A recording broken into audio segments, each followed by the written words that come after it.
Well, hello there, and welcome to this episode of the Terri Cole Show that I want to start with a question. Are you in relationship with people who don't respect your boundaries, or who you feel like you can't be yourself with, or who they don't really support what's best for you in your life? Really think about it. Do you have a lot of takers in your life? If you're nodding your head that yes, then you, my friend, might need a little bit more discernment in your life when it comes to the people who you allow to be close to you. And that's exactly what I'm covering in today's video. So I'm going to cover what is discernment, why we need to be discerning with the people in our lives, how to be discerning, what are the things that you can do, and how discernment itself will improve the quality of your life. If you don't know me, you happen to be new here, my name is Terri Cole. I'm a licensed psychotherapist, a relationship expert, and the author of Boundary Boss and the just released Boundary Boss Workbook. So, very exciting. You can get that at boundarybossworkbook.com. It is perfect timing for the holidays. Who does not need a workbook about boundaries? If you loved Boundary Boss, it's similar to that, but completely different. So we did not repeat any of the exercises. There's all new ways of creating boundary scripts in the workbook. I'm super duper proud of it. It's very robust. I believe you are going to love it. So you can get that at boundarybossworkbook.com. Okay, moving into it. Before we get started, if you happen to be new here, please introduce yourself because we are friendly. And also make sure that you subscribe and hit the bell icon so that you don't miss anything. Every time I roll out something new, if you hit that bell icon, you will get notified. And that is every Tuesday and every Thursday. And everything I create for you specifically. So I would not want you to miss it. All right, let's dive into today's content. What is discernment? What does it actually mean? Well, it is the ability to make intelligent, thoughtful, mindful decisions and judgment, right? It's our ability to discern, if we apply it to our needs, what we need, what we want, right? What's healthy for us, what isn't. And those things are in our control. So it actually is very important that we're looking at those things, making more mindful choices about how you're spending your time and who you're spending your time with. This is a big part of achieving and sustaining vibrant mental wellness, which is what my whole trip is about, as you guys know. So discernment is utilizing knowledge and insight to form an opinion, right? It's your lived experience. It's what you've experienced before with people. It's evaluating information, evaluating situations, and a lot of us are on autopilot. So the auto yes, the insta okay, whatever it is that you need, trying to avoid conflict, all of those sort of automatic knee-jerk experiences can get in the way or block us from tapping into using our discernment when it comes to the people in our life. We also need discernment to make a distinction between, for ourselves, what are our preferences, limits, and deal breakers, right? Those are different things. Even though they all fall under the category of boundaries, they actually are not the same thing. So we need discernment there. We need to go, oh, this is really important to me. This is a deal breaker.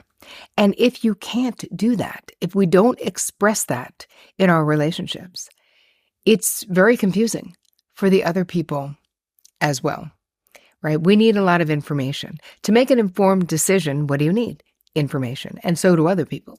So it's important that we know what our boundaries are, right? Preferences, limits, desires, deal breakers, and we have the ability to communicate them. And I'm sure you can see that not being able to do that really complicates having good relationships with other people. So what are preferences? These are things that could be negotiated or compromised, right? A preference is just, I prefer tea over coffee, let's say, or a shower over a bathtub experience. That is a preference. It's not that it's not important, because it's still, your preferences are still a part of who you are and still a part of your boundary desires, I guess we'd call them. but they're not as important as your deal breakers. And they're not even as important as your desires, right? Your desires are a little bit deeper than a preference. I see it more like I have a desire to, not me personally, but some people who have a desire to retire somewhere warm, let's say, right? So that's a big life thing. It's kind of important. And then deal breakers are the ones that are non-negotiable for you, whatever that may mean. And you have a right to that.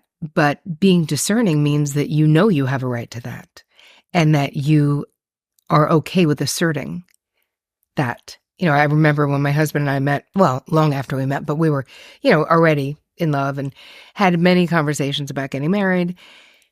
And there were certain things that were deal breakers for me because he was already 10 years older than me.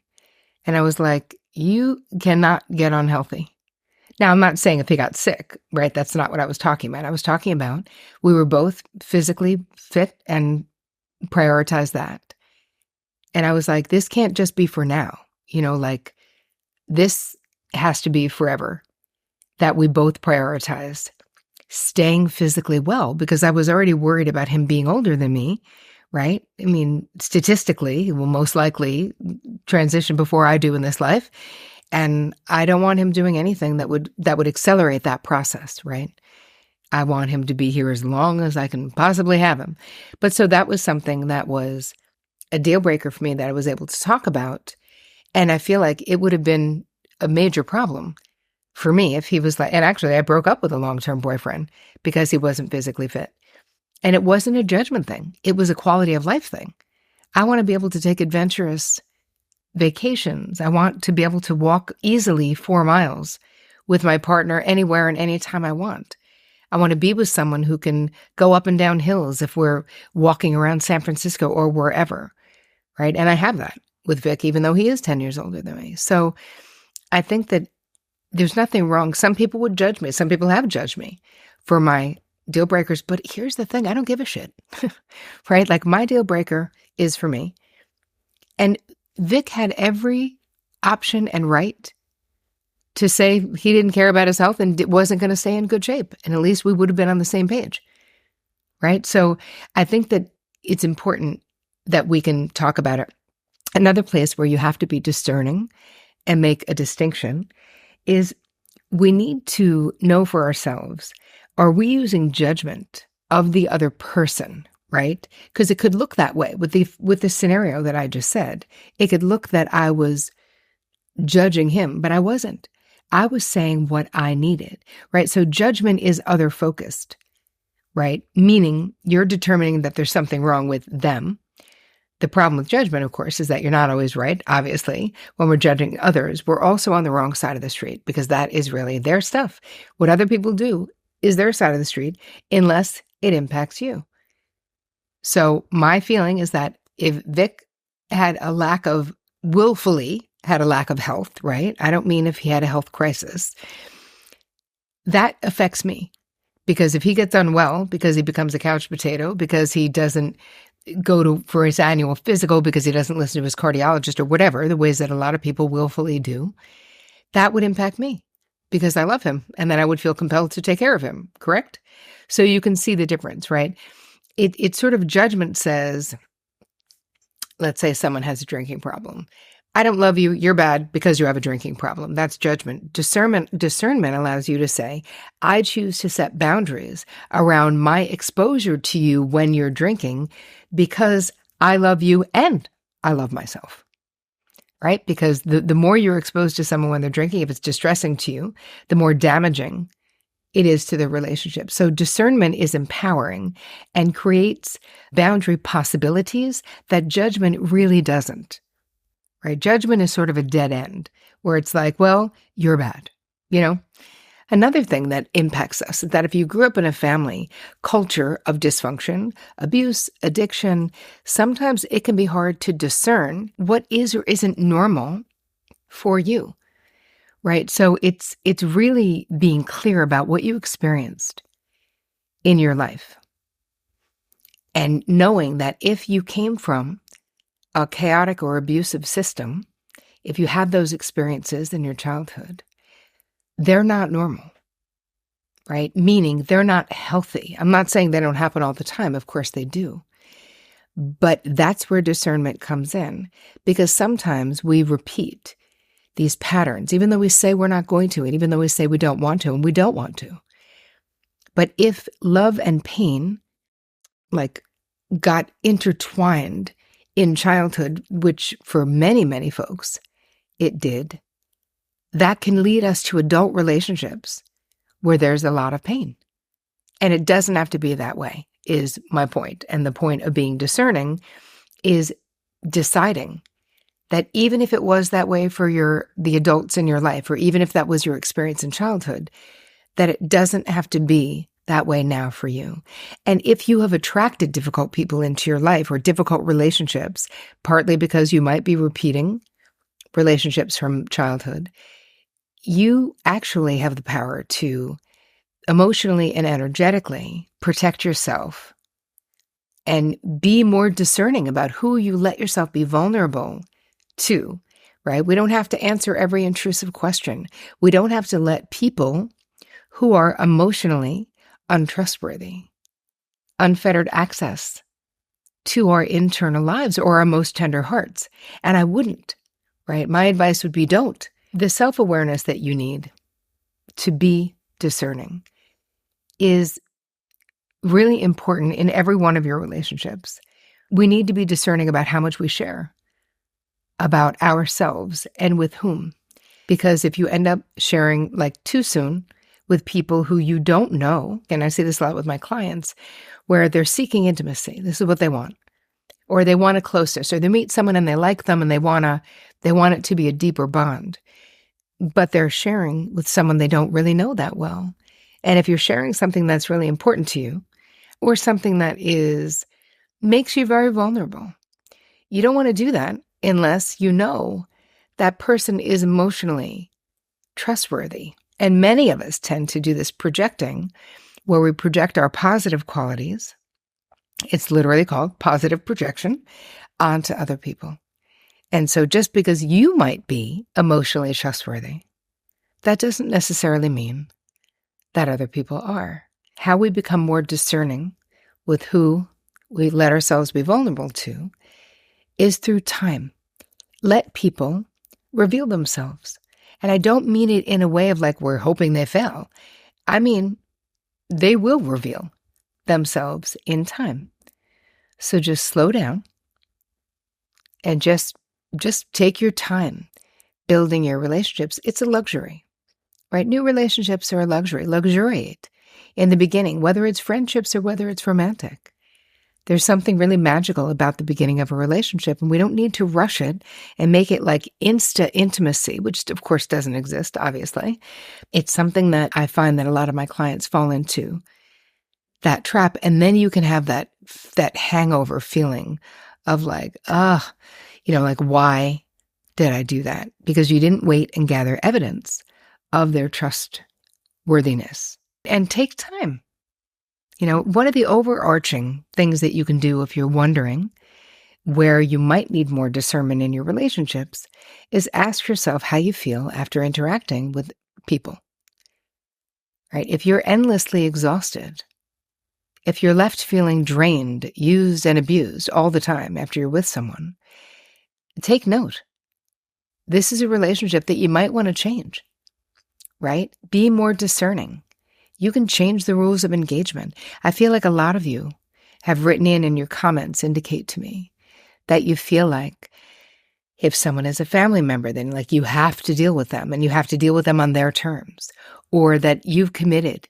You've been friends with this person since childhood. You feel like it has to be forever. Here's the thing. One of the Boundary Boss Bill of Rights is that you have the right to make mistakes, to course correct, and to change your mind. So part of being more discerning might mean changing your mind about how much access someone has to you.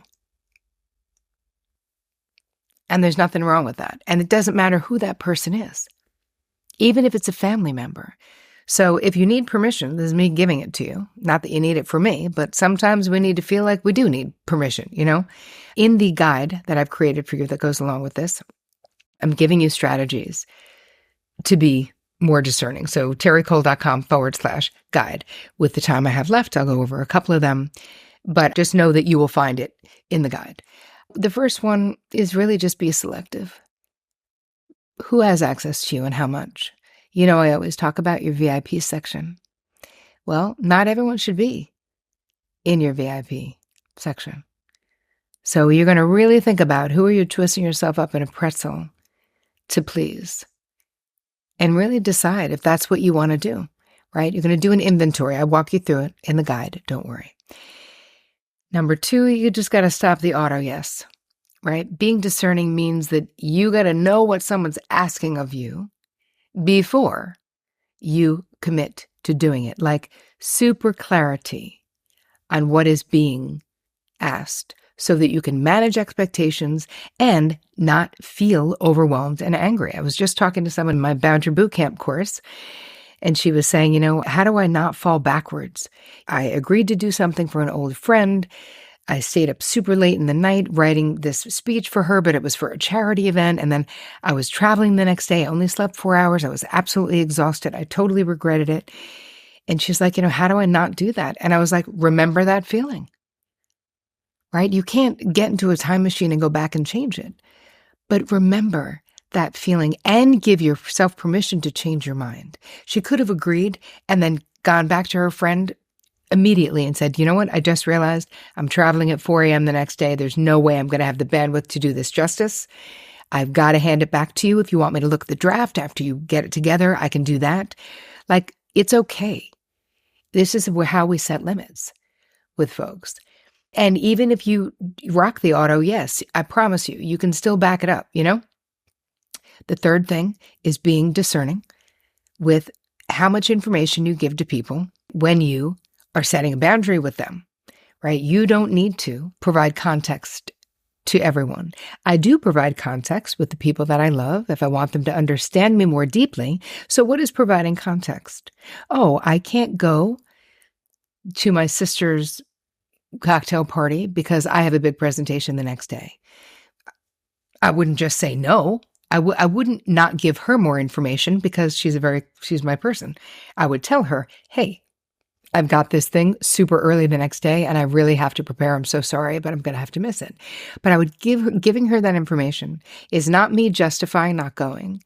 It's me giving her context so that she understands that if I didn't have the presentation, I would definitely be there and I want to be there and I'm sad that I'm missing it, right? Number 4, we're going to be really discerning about who we take feedback from.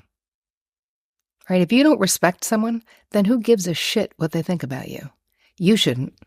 So there really is something to be said about having boundaries in place with people who feel like they can just tell you all the things they think at all the times. I like to say, oh, hey, I'm sorry, Uncle Bob, I'm actually not open for input right now. I'm not seeking input. I'm actually good. I'm figuring it out myself. Will Uncle Bob like that if I say that to him? No. But I will like it less if I have to sit and listen to another lecture by Uncle Bob, who I'm not going to listen to anyway, right? It doesn't help me.